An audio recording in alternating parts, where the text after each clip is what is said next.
Harka fuunee jirra jirtu jaalatamtootaa fi kabajamtoota hordoftoota YouTube chaanalii kiyya chaanalii Abdii Smart kan taatan hunduma keessanuu nagaa jaalaaf tokkummaa rabbii bakkuma jirtanitti isiniif haa baatu gaabboleewwan. Akkuma baratame arras viidiyoo biraatiin dhiibee dhufee jira. Viidiyoon guyyaa irraa qabadhe yaan isiniif dhiyaadhe immoo jechuudha. Namoota Facebook page hangammaatti hin banatin jechuudha. Akkamitti Facebook page karaa sirriitiin akka banattan isiniifan ibsaa. Eessayyo osoo hin deemne akka nafaa turtan gamanuma kabajaa fi jaalalaan isin affeeree jechuudha. Obboleewwan reefuu gara chaanala kiyyaa ifte yoo jiraattan please subscribe gochuudhaan viidiyoo kana like gochuudhaan eegalaa isin jedha. Warreen duraan maatii koo taatan galatoomaa ulfaadha. Viidiyoon kun yoo isinitti tole qofa like godha. Okay, isinitti dheeressu kallattii gamaa barumsaati isin dabarsa. Namoonni Facebook page hin qabne yeroo jalqabaatiif kan baratan Facebook keessan irra bantanii isintan haala kanaan ergasii kornaa harka bitaa tanarra harka mirgaa irra dhiifama ni tuqtan. Al takka ammas ergasiitanii bakkitee page jettan jechuudha. Al takkaaf ni tuqtan. Yeroo jalqabaatiif banataa jirtan waan ta'eef create iddoo jalqabaataa ni tuqtan. Ergasii ammas gad dhuftanii get started iddoo jettu ni tuqtan.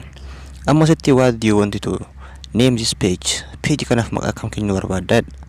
Isin maqaa isinitti tole maqaa keessan filattanii maqaa bareedaa jechuudhaatti galfattan. Fakkeenyaaf amma haala kanaan Oro24 jedheera. Isin immoo maqaa isinitti tole maqaa bareedaa filachuu qabdan jechuudha. Which category akkamii filatta page kana ibsuudhaaf jechuudha. Personal blogger jedhuun fakkeenyaaf amma kun fakkeenyumaaf isin kan isinitti tole filadha. Amma sitti you have website or Oro24 naan jedhe. Oro24 website qabdanii naan jedhe. Yoo qabaattan iddoo kanatti iddoo enter website jedhu kanatti jechuudha. Link YouTube keessanii haa ta'u kan wantoota adda addaa copy gootanii achirratti paste gochuu dandeessan jechuudha. Ani amma hin qabu dhee bakka saanduqa duwwaa mallattoo right guutee next jedhaan jechuudha. Ergasii amma gara profile kiyyaa nageessee jechuudha. Profile kiyyaa ergatti nageessee dan jedha jechuudha. Amma profile irra kaa'achuuf jechuudha. Akkuma gartan haala kanaan page Oro24 jedhu banadheera jechuudha. Amma asiin profile irra kaa'achuu cover photo jijjiirachuu fi kanaafi kanneen kana fakkaatan jechuudha. Amma hagana jechuudha. Bakka page banachuun baay'ee tokko salphaadha. Egaa akkuma beekamu pagein faayidaalee hedduu qaba. Fakkeenyaaf following kee 10,000 guute copyright qabaachuu baatte gama fuulduraatti maallaqas kafaluun hin mala jechuudha. Akkaataan itti kafaluun tartiiba isaa jechuudha. Kanaafuu page banattaniirtan jechuudha.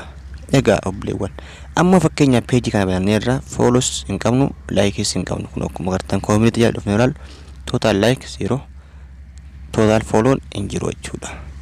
Kan akkamitti gochuu dandeenya? Fakkeenyaaf amma page banne kana jechuudha irratti fakkeenyaaf amma page riif banne mire fakkeenyaaf aswaaro web salaamu haa jennu fakkeenyaaf salaamatuma jechuudha. Salaama jennee share iddoo jedhu mataarra gubbaan akkanatti tuqna. Ammas jalanatti share iddoo jettanii tuqna. Akkanatti post goona jechuudha. Amma fakkeenya waa post goona jechuudha page kana banne irratti. Fakkeenyaaf post jala dhufnee ilaalla. Wanta mareefu salaamtaa mareef jedhan jechuudha. Refresh gootaniiti kuno salaama jennee jechuudha. Amma pagein kenna kun follower illee hin qabu like illee hin qabu. Akkamitti follower fi like isa argachuu dandeenya kan jedhu. Okay, iddoo kana jala gad dhuftan fakkeenyaaf akkana jiraami pagein keessan jechuudha. Iddoo community jedhu kana ne dhuftanii iddoo community jedhu kana dhuftaniiti invite friend jedhami. Iddoo invite friend jedhu kana al takkaaf gattuqa.